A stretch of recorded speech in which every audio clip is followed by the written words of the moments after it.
আমরা পার্শ্ববর্তী বিদ্যালয়ে বিশ্ব তামাক বিরোধী দিবস আমরা জানি 31শে মে অনুষ্ঠিত হয়। সেই সময় আমাদের বিদ্যালয় ছুটি ছিল, গ্রীষ্মকালীন ছুটি। তার জন্য আজকের দিনটাকে আমরা বেছে নিয়েছি তামাক বিরোধী সংকল্প ঝাঁটা হিসাবে। স্বাস্থ্য দপ্তরের উদ্যোগে আমরা আজকে পার্শ্ববর্তী বিদ্যালয়ের সমস্ত ছাত্রছাত্রীরা, শিক্ষক শিক্ষিকারা, আমার পাশে আছেন আমার ম্যানেজিং কমিটির ভাইস প্রেসিডেন্ট, আমরা এবং সবাই মিলে আমরা আমাদের বিদ্যালয়ের চারপাশ এলাকায় আমরা একটা সংকল্প ঝাঁটা হিসাবে একটা র্যালির আয়োজন করেছি।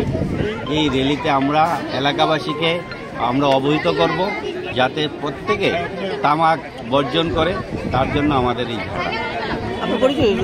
আমি পার্শ্ববর্তী বিদ্যালয়ের প্রধান শিক্ষক শ্রী সুবিজয় কর্মা। আমার পাশে আছেন স্বপন চন্দ্র, আমাদের বিদ্যালয়ের ভাইস প্রেসিডেন্ট ম্যানেজিং কমিটির।